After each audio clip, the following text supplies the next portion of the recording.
Marsha Blackburn, one of the lawmakers invited to dinner at Mar-A-Lago with the president last night, and she joins me now.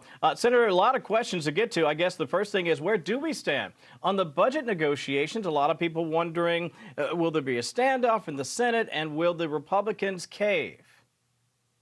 Oh, not at all. Senator Graham, Chairman Graham, has delivered that budget outline. You have Chairman Collins, who is ready to get to work on that appropriation side. And you know, Kevin, we all realize that in order to cut the budget, you've got to be able to get a budget document and then get into those appropriations and rescind some of that bloated spending, which is what we are trying to do, whether it is through DOGE or through the appropriations. So we're working together, we're working with the House, and we look forward to having that first reconciliation bill soon.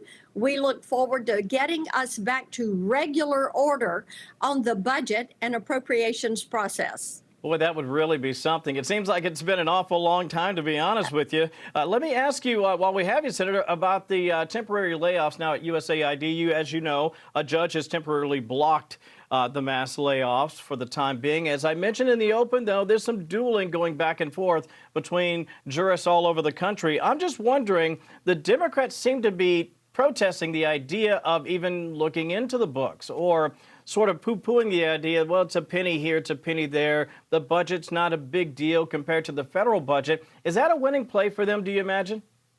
Oh, it is not a winning play for them at all. The American people want their tax dollars to be used wisely to benefit the United States of America and our citizens. And as Secretary Rubio said, USAID is not a charity, and the American people do not support activities like transgender operations in Guatemala or teaching DEI in Serbia. What we need to do is make certain that USAID is held accountable, that it is not grants that are being given to friendly charities of bureaucrats over in the agency, and that the American people know their dollars are being well spent and are being used to support the United States of America. A lot of people have said to me here in Washington, look, this is a problem that probably requires a scalpel and not a hammer, or not an explosive device. Can you see their concerns, Senator? I know that there are some people that have concerns, but I also know that what they've done is to sit silently while the bureaucracy grew out of control, and while there was no transparency and very little accountability.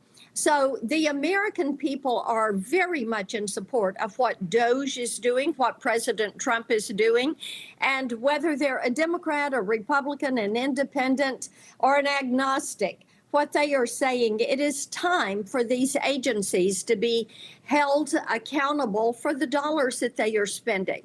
Yeah, and if you have nothing to hide, simply open the books and let's see where the waste, fraud, and abuse is happening, and then you can cull that from the budget. I want to share for the folks at home just a bit of what the president has been doing. He's been obviously very active, and yet we have a pretty big week coming up, and I want to ask you specifically about Kash Patel. Does he make it over the finish line, in your opinion, as we look forward to what promises to be a very busy week here in Washington?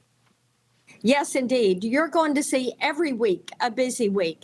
We do expect that Kash Patel will come out of Judiciary Committee. We are looking forward to confirming him and to confirming others. I fully believe that we're going to get every one of the president's cabinet nominees across the finish line very soon. We're on track to finish soon, and we're really a little bit ahead pace-wise than where we were with the Biden administration. And we're doing this at the same time as we're working on the budget, working on reconciliation, working to make certain that we're reducing the size, the scope, the reach of the federal government, and going through, whether it's the Pentagon or the Department of Education, making certain that the taxpayers know what is happening with their money, and also making certain that we're doing our part to send power and authority and money and responsibility back to the states and the people.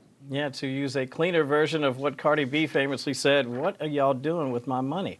the great senator from the wonderful state of Tennessee, Marsha Blackburn. So great to have you. Thank you so much for spending Good time to with us. be with you. Thank Have a good you. weekend, my friend. We appreciate you.